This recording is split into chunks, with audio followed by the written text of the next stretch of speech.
एक ऐसा वक्त था जब सिनेमा सोचने पर मजबूर करता था, देखने पर मजबूर करता था, समझने पर मजबूर करता था, लेकिन आज बस स्क्रॉल करवा देता है। आज की मूवीज स्टोरीज के लिए नहीं बनती, एल्गोरिदम के लिए बनती हैं। एक्सप्लोजन्स ने इमोशन को रिप्लेस कर दिया है, सीक्वल्स ने क्रिएटिविटी को मार दिया है। सच ये है कि सिनेमा डंब हो रहा है, लेकिन हम फिर भी टिकट्स ले रहे हैं, मीम्स बना रहे हैं और वही रिसाइकल्ड प्लॉट पे दूसरी बार, तीसरी बार, हर बार रो रहे हैं। तो आज हम बात करने वाले हैं कि सिनेमा डंब हो रहा है। और उससे पहले मैं हूँ बी और आप देख रहे हैं BS ब्रेन फीड्स। एक दौर था जब डायरेक्टर्स हमें समझदार समझते थे। हम इंसेप्शन देखकर हफ्तों तक एंडिंग पे डिबेट्स करते थे। आज अगर मूवीज थोड़े कॉम्प्लेक्स हो जाएं या उनका स्टोरी टेलिंग हाई हो जाए तो ये हमें बोर करती हैं, बोरिंग लगती हैं। फिल्म मेकर्स ने सिग्नल समझ लिया है। अब मूवीज उन लोगों के लिए बनती हैं जिनका अटेंशन स्पान कम होता है, गोल्ड फिश की तरह। Bold colours, quick cuts, easy jokes, बस सिनेमा गोल्ड फिश के लिए है। याद है जब द डार्क नाइट ने हमें मोरालिटी पर सोचने पर मजबूर कर दिया था।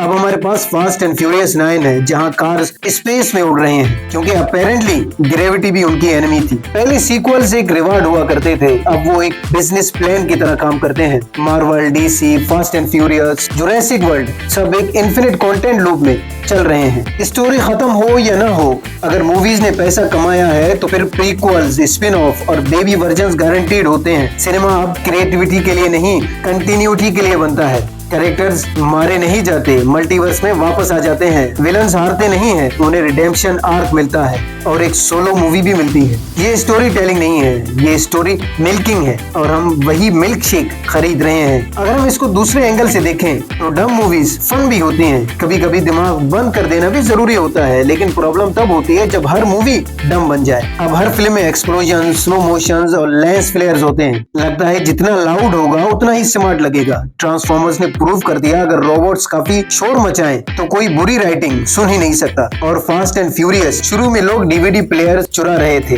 और अब दुनिया बचा रहे हैं मैग्नेट्स और रॉकेट से। ये कैरेक्टर डेवलपमेंट नहीं है, ये फिजिक्स डिनाइल है, ये साइंस के भी कातिल है। सच ये है कि हमने खुद ये सब शुरू किया। बिल्कुल, हमारी अटेंशन स्पान अब मार्वल की पोस्ट क्रेडिट सीन से भी ज्यादा छोटी हो गई है। स्टूडियोज ने अडॉप्ट कर लिया है। अब मूवीज टिकटॉक जैसे बनती हैं, fast, flashy, emotions, anger, everything in 15 seconds. Scenes में अब साइलेंस नहीं होता, डायलॉग्स अब डेप्थ नहीं रखते, कैरेक्टर्स अब कन्वर्सेशन ही नहीं करते बल्कि वो कैच फ्रेजेस में बोलते हैं। क्यों? क्योंकि मीम्स मीनिंग से ज्यादा फास्ट वायरल होते हैं। हर मूवी अब एपिक लगनी चाहिए। हर मूवी ट्रेलर चिल्लाता है the most emotional journey of the year और बीच में कोई विस्पर करता है the world will never be the same. Spoiler होगा बिल्कुल सेम, वही प्लॉट होगा, वही स्टोरी होंगे, वही कैरेक्टर बिल्डअप होगा क्योंकि 5 महीने बाद उसका रिबूट आ जाएगा। याद है एवेंजर्स एंड गेम का फाइनल चैप्टर जहां बोला गया था अब हमारे पास कैंग, वेरिएंट्स, टाइमलाइंस, यूनिवर्सेस हैं। लगता है अगला प्रोजेक्ट होगा iron man kindergarten origins. Hollywood ने एक डेंजरस ट्रिक ढूंढ ली है। अगर चीज अच्छी दिखती है लोग लॉजिक नहीं पूछते। Perfect lightning, perfect slow motions, music, BGM, perfect filters, story समझ ना आए कोई बात नहीं, ट्रेलर में पियानो टोन डाल दो और वॉइस ओवर बुलवाओ, ही इज कमिंग। इसलिए लोग कहते हैं कि ब्रो वो मूवीज डीप थी। नहीं ब्रो, वो डार्क थी। डीप और डार्क में फर्क होता है। जब क्रिएटिविटी खत्म हो जाए तो नॉस्टैल्जिया बेच दो। अब सब कुछ रीमेक है। Ghostbuster, Matrix, Lion King, Home Alone, Star Wars, Harry Potter, spin offs. Hollywood हमारी बचपन की यादें निकाल कर दोबारा हमें फुल प्राइसेस पे बेच रहा है और हम भी देखे जा रहे हैं क्योंकि नॉस्टैल्जिया वो ड्रग है जिसका ओवरडोज का वार्निंग नहीं होता। डम सिनेमा सिर्फ फन नहीं है, डेंजरस भी है। ये हमारी सोच और एक्सपेक्टेशंस को शेप कर रहे हैं। हम इंस्टेंट पे ऑफ के आदी हो गए हैं। प्रेडिक्टेबल आर्क और जीरो एम्बिग्युइटी चाहिए। हमने सोचने की आदत को खो दिया है। इसलिए जब कोई मूवी जैसे ब्लेड रनर 2049 या ओपेनहाइमर आती है तो लोग कहते हैं यार ये स्लो है, बोरिंग है। नहीं, ये स्लो नहीं है, ये रियल है। This is the real cinema. बस हम फास्ट लाइफ के आदी हो गए हैं। हमें सब कुछ क्विक चाहिए,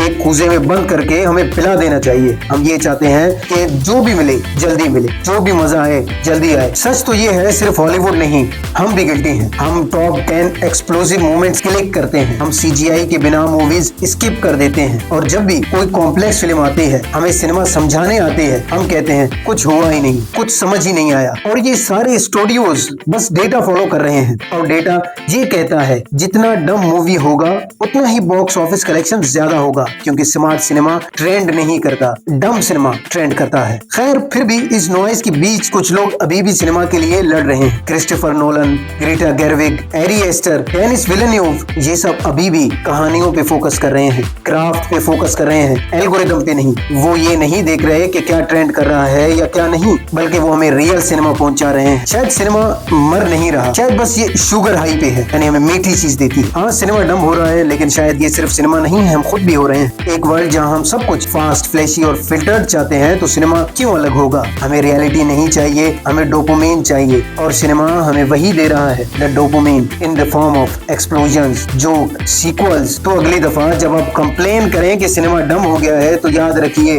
पॉपकॉर्न हम खुद खरीदते हैं, टिकट्स हम खुद खरीदते हैं अपने पैसों से। जल्दी मिलते हैं किसी